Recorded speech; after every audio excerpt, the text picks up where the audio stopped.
Calvin, man, from San Antonio, Texas, by way of Detroit as well. Um, Grew up with my mom. Um, Went to high school at East Central out here. After high school, went to Houston-Tillotson University. Got there with a blessing. Very, I guess, passionate about people. Um, Always trying to look out for the best of them. I played basketball, so I was a point guard. So, I was always looking out for other people, getting things on, you know what I'm saying? And I wasn't really too much worried about self. um, yeah, man, I got some mentors along the way. I wasn't really too focused on certain things that I was actually going for in life because I just wanted to play basketball my whole life. So um, just really kind of throughout college, matriculating, meeting different people. My senior year, I was able to become the SGA president at my university. Yeah, that was a shocker because I wasn't, you know what I'm saying, I wasn't involved in school like that. So barely made it through school, but I made it the first time around. I didn't have to leave, go back. I never was on academic probation. I had went through a lot in college that kind of molded me into the man I am today. Got out of college and now I'm living the normal citizen life, man. So Okay, so you said that you're from Detroit. yeah, by the way, people was living there before they divorced, so here and there. So how many years would you say you were in Detroit? I would always go back to see my dad, so every summer. But like when I was young, mainly we was in Detroit, so I would go back and forth every summer. But I would never say I'm from there. San Antonio is actually this is my city. So There's a big social difference. oh yeah, for sure. And from the up north to the south, because I'm from Indiana. Okay. And I've moved to Dallas. So I know you can probably expound about a memory that you have from the differences. All right, so I think I had my first actual fight in Detroit. Um, I don't know. Detroit, when I was coming up, it was all about bikes. So whoever had the flyest bike, whoever was doing certain things, And so I had stripped my bike of all the stickers. It was a chrome bike. I had the pegs on it with the little smoke flames coming out of it or whatever. No smoke, of course. And we went to a gas station. It was me and my cousins. So me and my cousins were going to the gas station to get some milk for breakfast. We go up there, and there's some kids up there that already got bikes and all this other stuff like that. And man, I don't know what happened. I go out. I go in the store. I come back out. I had the milk. I go outside, and some dudes by my bike, and I'm like, hold up, what are y'all doing by my bike? And they was like, man, we about to take all this stuff off the bike or whatever, stuff like that. I was like, hey, bro, no, y'all not. And so we ended up getting a little scruffle. I ended up trying to pop somebody with the milk, and it was just all bad situation. And then my cousins, they were young at the time. My older cousin wasn't there, which always is the one that's forefront about defending us. But I had my two little cousins with me, and I was expecting them to help out. They wasn't helping, even though I was winning, quote unquote. He might say something different, but yeah, man. So it's just different. Texas is a friendly state, whereas in Detroit or Michigan, it's really about respect, where you just don't be talking to everybody the way you'll find somebody talking in Dallas or San Antonio, where you don't know a person. You're like, hey, where's this at? Or how are you doing? Can you help me find this? And people are so much friendlier out here versus Detroit, where you don't really speak unless spoken to, because you don't know who this person is. You don't know where they're coming from, background, the whole nine. So it's a really big difference. And then, that more importantly, kind of going on for the reason why we're here today, things happen up north that don't happen in Texas, right? So, like, if you ever watch Power, all these black shows where it's black dominant, where the cops are talking to the people in a different way or they handle them in a different manner, it's a lot of black people up there. So you see a lot of more black cops. You see a lot of more diversity in different things where they don't have the same problems we have out here, where it's just a limited variety of black cops or different racial cops that's out here. So, I mean, it's just a lot of differences than there are from Texas to Michigan in that Midwest area. So that's a perfect kind of segue you to know, I the do next that question occasionally, man. that I was gonna ask you. What do you think? Could you talk about respect, which is something that you see more so in the Midwest versus the friendliness that you get from the South? Do you get that same experience with the white people or with racial issues that you've seen? For the most part, I would say I'm one of those conservative but knowledgeable people. So I don't allow what I see publicly to interfere in my personal life. I understand that is an ongoing fight that we always have to fight, but you would be ignorant if you allowed what happens publicly to interfere with your own ways of life, right? So we don't live in a time where Martin Luther King can walk outside and say, I'm about to march from here to Mobile, and people are gonna follow him, right? You got people that got jobs now, we got kids, we got responsibilities. So people aren't just gonna leave their livelihood to support a cause that actually isn't affecting you, right? So I've always been one of those people that feel a deeply rooted passion for my people and what they're going through or what we may all be going through or change that we may be going through. But I will never let that affect the way I may look at one of my white friends that are cool.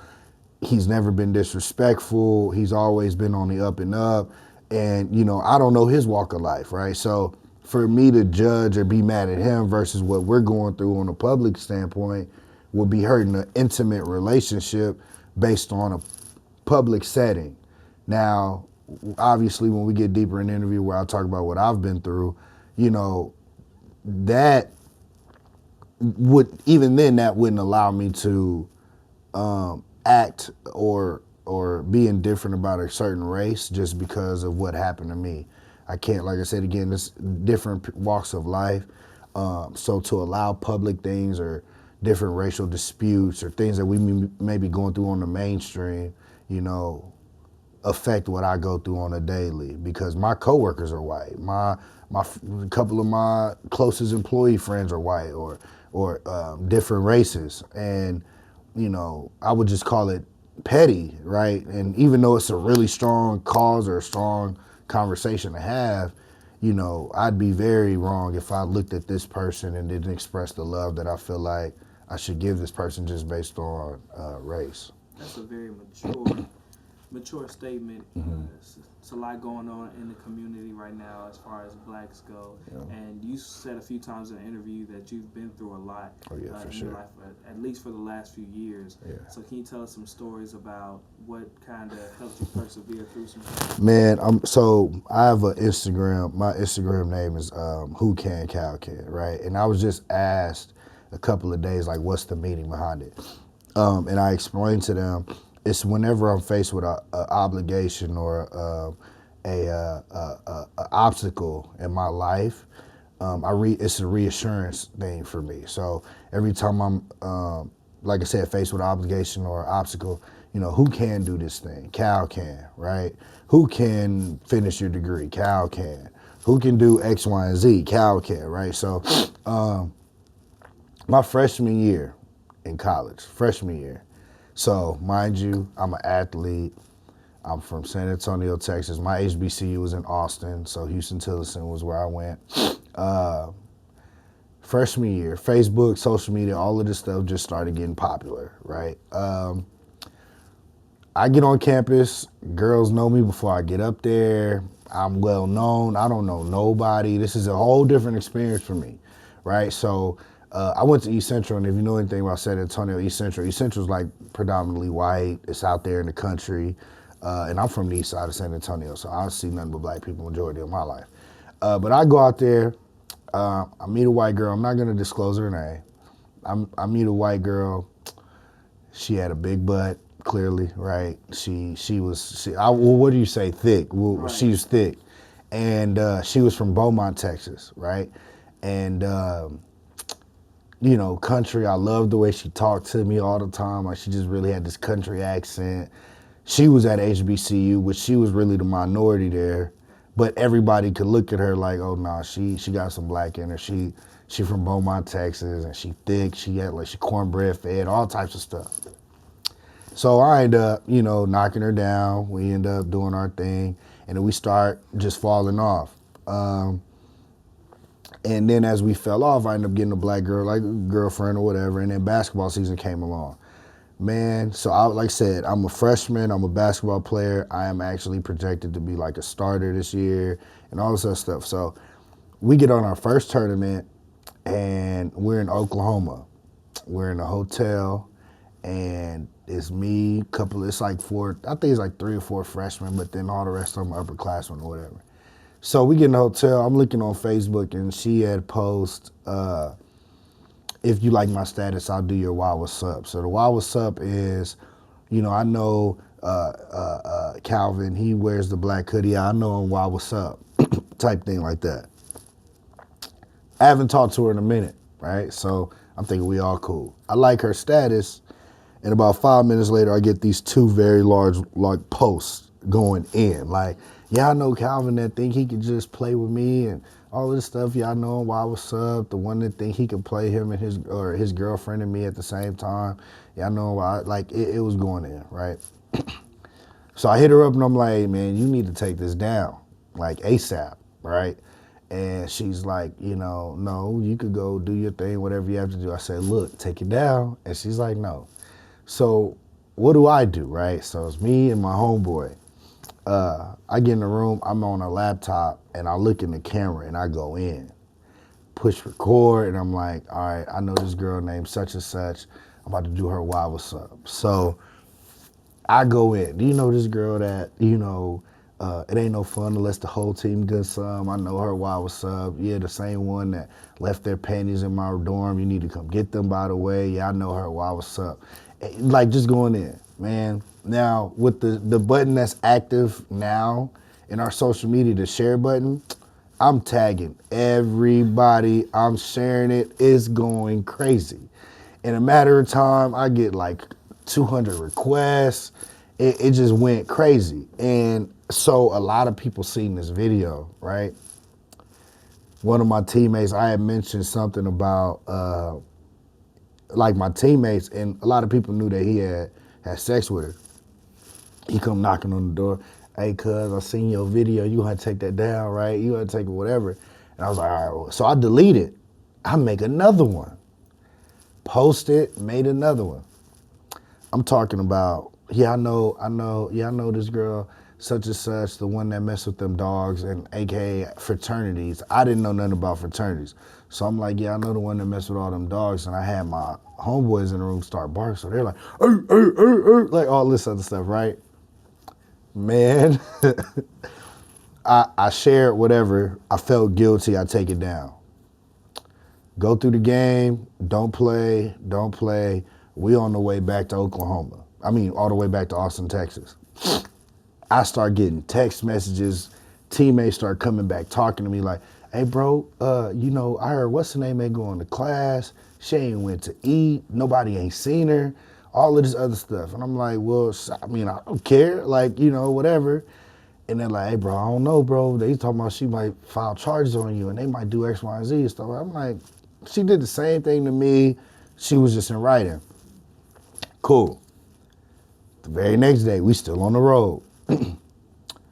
Hey, bro, I heard she ain't went to class in 2 days. People looking for her, like this is something serious, and it's getting. So at this time, I started looking at it different. Like, all right, well, like what's really going on? So I end up texting her, like asking her what's up. She ain't responding to nobody. People calling her, texting her, whatever. I get back to Austin. Never forget this day. Get back to Austin, I go to my room to go to sleep. We get to Austin back at like 4 something in the morning. Get to my room, I don't even close my eyes. My coach calls me and was like, hey, Calvin, you need to come on down to the gym. And I was like, this is like at 6 o'clock in the morning at this point. I go to the office. He's like, so you making videos, huh? And I'm like, he's like, you know, Calvin, that's really childish of you. And he was the only person that recruited me. So he didn't recruit no one else. I was the only person he recruited. Everybody else was either already there or they had like walked on type thing. So he says, you making videos? And I'm like, yeah. He's like, what did it entail? And I tell him the whole little story. And he's like, well, Calvin, we're gonna have to release you off the basketball team and we're gonna have to take your scholarship away and all this stuff. He started look like tearing up and he was like, you was the only person I recruited as a player here to come at Houston-Tillotson, and now you're gonna be the only player that has to leave. So I end up crying, waterfall, and he's like, well, don't leave now, you gotta go to the dean's office. So from there, bro, this is all before class starts, all that. Go to the dean's office. The dean is a woman, right? So you already know what time that is. She turns around in her little office chair and then she moves and she plays the video. And she was like, Calvin, is this you? And this video's playing. Now, mind you, I've deleted this video. This video's playing and we watched the whole video. And she's like, Calvin, is this you? And I'm like, yes, ma'am. And she goes through this whole little spiel. And they end up giving me academic probation. They was like, if something happens to this girl, you're gonna be kicked out of school. This will follow you wherever you go. You know, they're considering filing a lawsuit against you, and whatever they decide to do is up to them. There's nothing that we're gonna be able to do about it and stuff like that. You already been removed off the team. You got to make an apology video. So the same way you embarrassed her, it's the same way you got to confront her about the situation or whatever. A whole spiel. And after that, mind you, man, all of my teammates start going in like, bro, y'all kicked this dude off the team for that and all the stuff like that. And the whole time I'm like, bro, she did the same thing without a camera. Long story short, she had deleted me. She had recorded the video, took it to the dean the next morning. She deleted all of her posts about me. She deleted everybody from Facebook, so it looked like she had no friends at Houston-Tillotson. And it just looked like I completely just went and attacked her. So she kind of like John Q the whole situation. And yeah, man, that actually formed me out a lot because at that moment, you know, I get kicked off the team. My mama and them don't know. My scholarship is taken off, all this stuff. So when I do call my mom, she's all like, this ain't my son. And, you know, we going through our little phases. And I was just really, like, I was having suicidal thoughts at the point in time because I was hella weak mentally at that time. And I was just like, bro, what do I do? Like, I done messed up bad and all this other stuff like that. And, man, that's why HT means deeply to me because I ended up graduating from there. And that very next summer, the coach was like, as long as you're at Houston-Tillotson and I'm the coach, you will never play for Houston-Tillotson again. And man, that next summer, I ended up going to like 4 different schools to transfer, like to leave. So I ended up going to like 4, Texas State included. And I just went to different schools, Bethel College, different universities to try and transfer. And I just didn't do it. I just couldn't do it. And then that next year, he was like, if all the smoke clears and all the stuff like that, we'll give you a chance.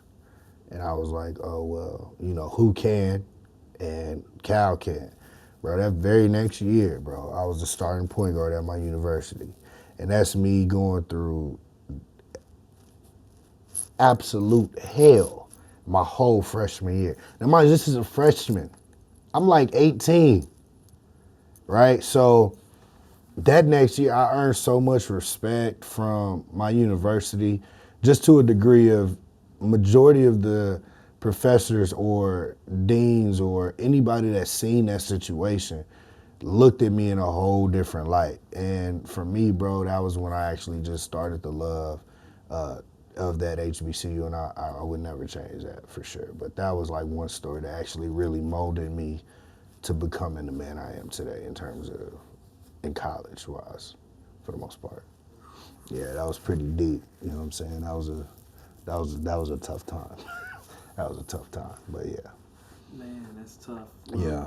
we see that we can hear the growth of your story through your testimony, and I'm kind of interested to know what do you think, or what are your plans to reconcile the issues between whites and blacks, and what story do you have that would draw out something that may have made you reconcile? Okay, so to the next point, which is actually why I was asked to come do the interview.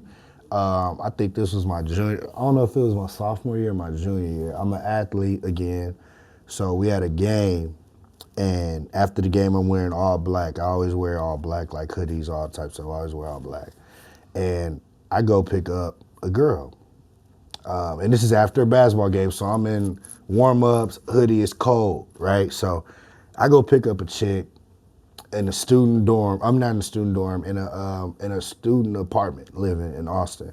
And I get there, I'm in the car, I'm parked in the handicap spot. I'm in the car is on. She comes outside, we're sitting in the car talking for a little bit because she said she had to go back inside and do something else. Next thing I know, a cop pulls up, all right? Then two cops pull up, and they start flashing lights in the car and stuff like that. Dude come knocks on the door, or on the window. I roll down the window. Mind you, I'm parked, I'm in the car, and the car is on. There's a handicap sticker, no handicap sticker. Knocks on the window, I roll down the window. He's like, "Excuse me, sir, you have a handicap sticker?" And I'm like, "No, sir." He was like, "All right, get out the car." And I was like, "Hold up. What?"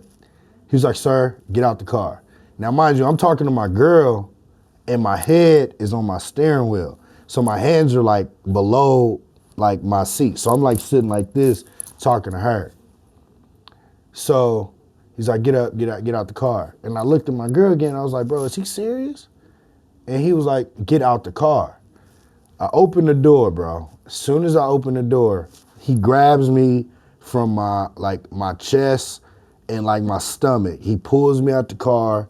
He throws me between like where the car door like opens and like the car. So the car's like right like this type. He throws me between that.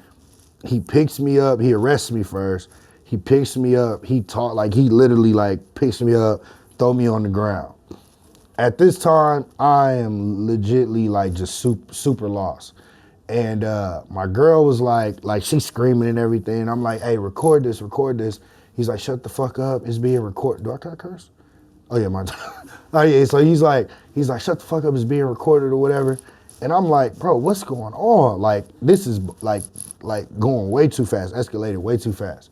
I'm on the ground. He's like, being rough with me. He's like, "Just shut up and let this whatever, what's going on, whatever." And I'm just like, I'm like really shocked. Like, I don't know what to do at this moment, bro. I'm over here like, bro, I'm about to lose my life. Like, this is about to go ham. And so, the other cops being like hella aggressive with the chick. And he's like, "Shut up and get over there, get back. You can't be whatever." And the cop looks at me on the ground and he's like, "Now get up." I'm like, "Bro, you just threw me down. I can't get up. Like, I'm handcuffed at this moment." He's like, "Get up." I'm like, "Bro, I can't get up. Like, you have to help me up." Like, and so he gets me aggressively up. Like, he literally picks me up aggressively. And, immediately he just like throws me on the car, closes the door, and throws me in a cop car. Like, literally throws me in a cop car. And in a matter of like 10 minutes, bro, 5 cop cars come. And they all white, right? All white. No black cops to be seen nowhere. They start throwing out all of my stuff in my car, like literally flipping up everything, looking up everything. Now, mind you, I've never been in trouble with the law, never been pulled over for at least like, not even just like a traffic stop. I've been in a traffic stop a couple times, but no trouble, right? They start throwing my basketballs on my car, everything on my car. And I'm just like, bro, like, what's going on? So I guess the cop sheriff or the cop, whoever the top person is, comes over, and he's like, you know, what's going on? I'm like, yo, cops just being overly aggressive, you know? And he's like, well, we'll figure out what's going on. Long story short, they get in the car, and he's like, hey, where do you want your phone to go? Do you want to go with you or your girlfriend? I'm like, hold up, bro, I'm going to jail? He was like, yeah. And I was like, bro, for what? And he was like, resisting arrest. And I said, what? Like, are you for real? Like, at what point did I resist you? Doesn't even matter. Getting to jail, I'm seeing things I've never seen before, right? Just like, I would never wish jail on anybody. Just even that experience is bad. Do you not know, man, I'm in jail for 2 days. So 2 days. I missed practice, like all that don't even matter. I missed practice, whatever. I was in jail for 2 days. I go to the courtroom where they give you what they was charged with or what you were charged with. I'm in there with so resisting arrest is like a felony, right? So I'm in there with criminals that been murdered like 10 people, and they going down the list of charges I ain't never heard nothing about. They get to me, the judge goes, he looks up, he says, Calvin McGhee? And I was like, yeah. He was like, he said, you're in here for disorderly conduct? Is this right? And disorderly conduct is like, turn the music down, right? So it went from a Class C ticket to a Class A ticket. Now, mind you, I'm in jail for something that you only get warnings for. So they changed my whole charge while I was in jail of I've already experienced something I've never experienced before. I've already been through things that I've never been through before. And then while I'm enduring all of this stuff, my charge gets changed, right? So it's almost like putting you in the best classes of St. Philip's, and then when you just in the middle of it, like you in the thick of things, you thinking everything's going well, they say, you ain't even supposed to be in here, you need to come down here in this class over here. You're like, hold up, bro. Like, so you've already experienced something that you wasn't even supposed to experience your whole life. And mind you, it hit my mom a lot because, you know, of course, she was in a position where she couldn't save me, right? Like I was in there. Like, you know what I'm saying? You can't just go get your son out of jail, and you can't just go, just fix things like parents want to. So she was really traumatized by the whole situation. And I mean, to reconcile that type situations like that is really something that's very powerful in our culture, where we're very forgiving. You know what I'm saying? We're very roll it down the back because we're gonna go through other things as well, right? So, you know, your family's hurt you. People have hurt you deeply in your life. But it gets to a point to where you're forgiven. And it's like, bro, you know what? I love you too much to even be tripping. And for me, I just love people. So, of course, that was a horrible situation. I could have lost my life. I've experienced things that I wouldn't be able to experience. Every time I get a career, it gets brought up, right? So every time I'm applying for a position, got a degree, never been involved in stuff like that, I got to disclose this information. You know what I'm saying? So my life has already been derailed by something that I didn't even have no control over. You know what I mean, bro? So it's like, that's the only part that sucks, where it's like, we go through things that is gonna still affect us later on in life that we can't change and we had no control over. So when, you know, Kaepernick or all of these people go through these situations, you know, you either lose your life or you're now jeopardized. Like, they took Kaepernick's whole living, right? Like, this is where he was feeding his family. From him making a point of what he felt or what he believed in, now we took this man's money, the way he lives, the way he earns his money, and now he has to endure probably not possibly ever being able to play another day in the NFL again, right? So, I mean, it's just, we gotta obviously just grow from the situation that you've lived in, and then kind of make the best of it. So the way I see that happening for me is I plan on running for a councilman position out here in San Antonio, literally on the east side, like in 2-3 years, because that's what I want to like. That will be my type of, okay, cool. You know, I went through everything that I went through. I've been, you know, through the ups and downs of my life and stuff like that. But now it's time for me to kind of make a turnaround for what I believe is going to eventually be right, basically. So do you feel like if a white person was in your shoes in that day that you went to jail, do you feel like it would have been the same outcome? Oh, of course not. Of course not. Bro, I'm in my car. You know what I'm saying? Like, all you had to do was just say, hey, sir, you don't have a handicap sticker. I'm going to need you to park somewhere else. Bro, this is a student apartment, right? It's not like I'm over here, like, bro, I'm in the car. Just, hey, sir, if you don't mind, can you just move your car if you don't got a sticker? I would even accepted a ticket. I would even accepted a ticket like, we're going to have to give you a ticket for parking in the, I would have been cool, bro. I went to jail. I am like 19, 20 years old, bro. And the thing is like I said, that was such a traumatizing moment where, bro, I was looking at everybody on flex like, bro, you know what I'm saying? I went through X, Y, and Z, and y'all didn't, like, man, bro, I was on 10. I was on 10. And actually, the funny thing was that it was another chick in my school that actually ended up going through the kind of like the same situation, and she was like, she made a whole movie about it. Yeah, and she, I'll be forgetting her name. I think her name is Brianna. She was a Zeta, went through darn near the same situation. They recorded it, or it was recorded on the Wendy's camera or something because they was in the parking lot. They ended up making a whole documentary about that, and I was in Austin, Texas. I mean, I don't know, bro, but of course I don't think if it was a white person, it would have went the same. Of course not. Of course not. Wow. Yeah. Is there anything else that you would like to add and just hopefully add to the history books as far as racial issues or reconciliation or being able to unify races? Bro, I would honestly say there's more love in this world than hate, right? I just believe that.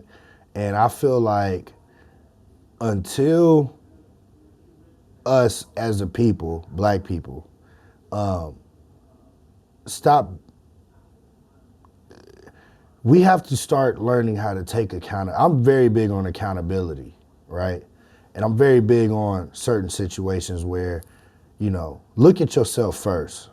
Look at ourselves in the mirror first. What are we doing to allow things that we continue to go through, where Gucci's making this blackface hoodie, and how did that start, right? It started by when Tommy Hilfiger told you he don't like black people in his clothes, right? They weren't making clothes for us.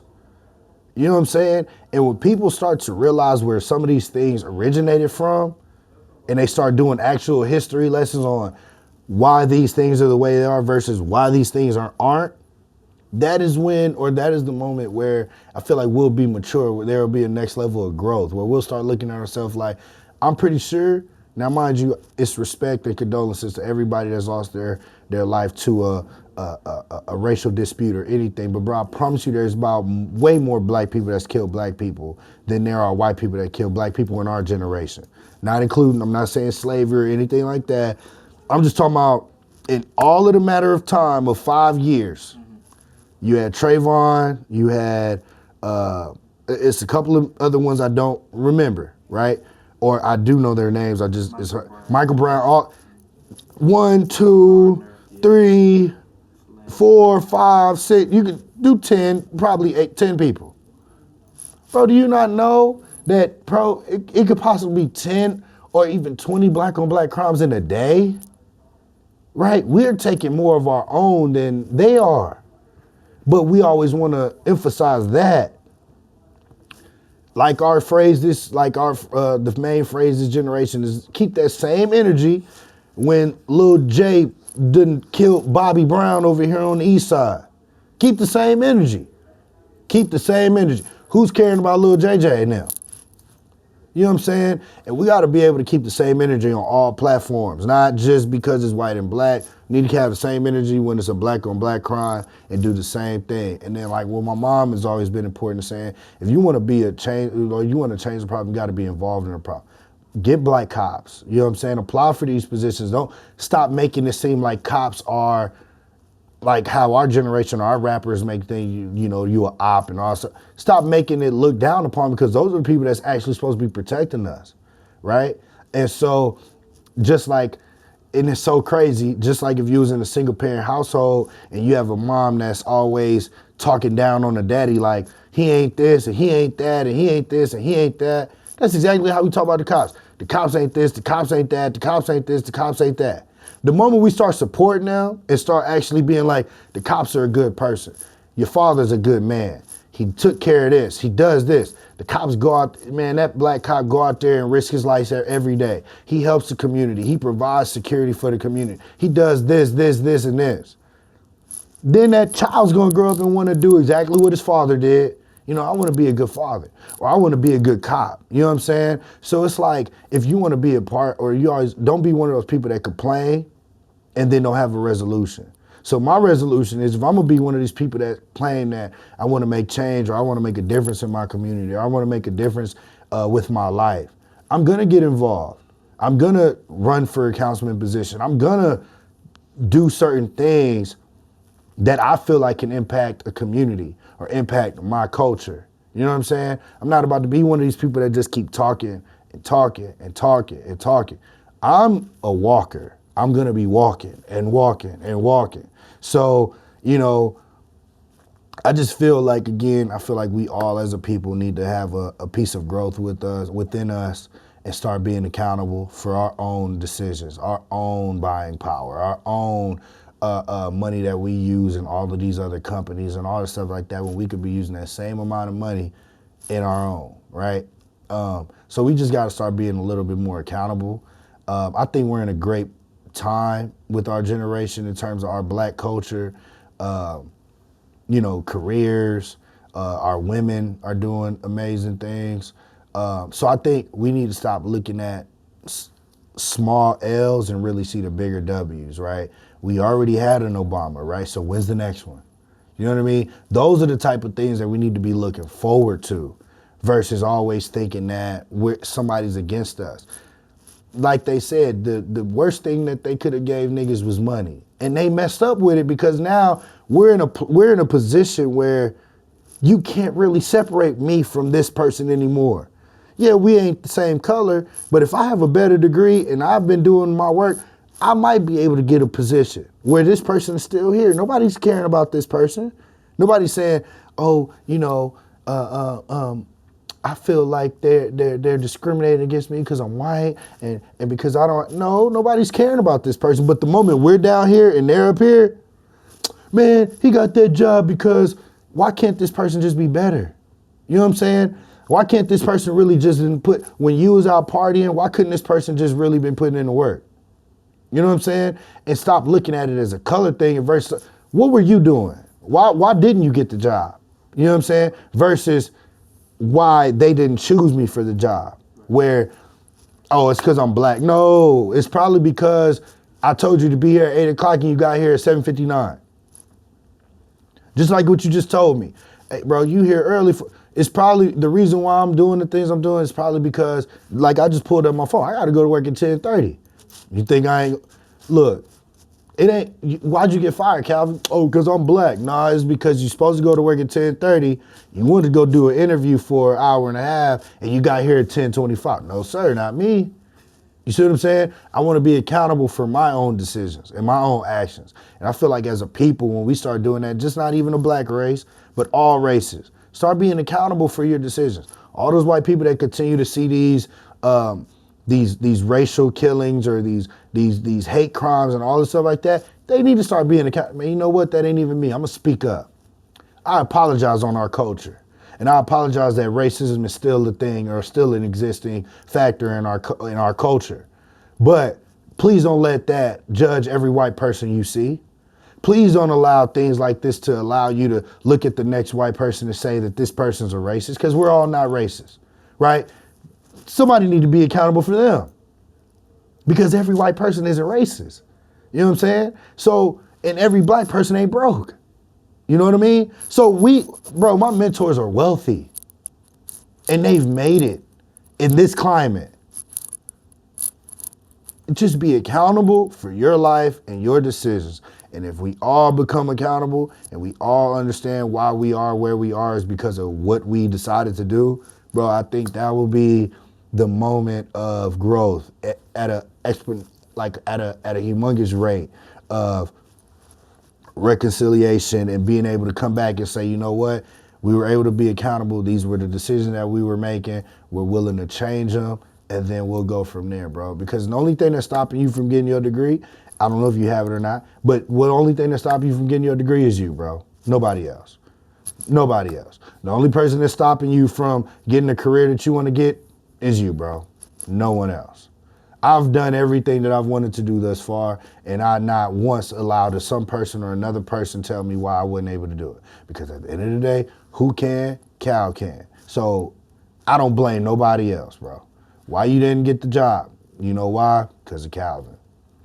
Not because this person better than me or he's different race. No, it's because I didn't wake up, I wasn't working out, I didn't get the job because I didn't get the job. And I feel like when everybody starts doing that, bro, we'll be in a whole different space. It's like what they say when they say clean your own house and then go look at your neighbors. Man, so many ways of that, bro. Like even when you're on an airplane, they tell you as soon as an emergency happens, who do they tell you to put the mask on? Yourself first. You can't help nobody until you help yourself. That's good. You know what I'm saying? You can't sit here with this victim attitude your whole life, like I'm the victim, bro. That was one thing my mentor drove out of me. He said, you can lie to everybody else. You can lie to your mama, you can lie to me, you can lie to the cops, you can lie to your career, you can lie to everybody else. When you look in the mirror, bro, you gotta look at yourself. And you gotta be able to look deeply and within yourself to say, you know what, bro, it was really my fault. It was really me, the reason why I'm not where I am. You know what I mean? So, like I said, bro, I mean, that was, but people just need to start being accountable for their own decisions. And like I said, always see the light at the end of the tunnel. There's more love in this world than there's hate, bro. Way more love.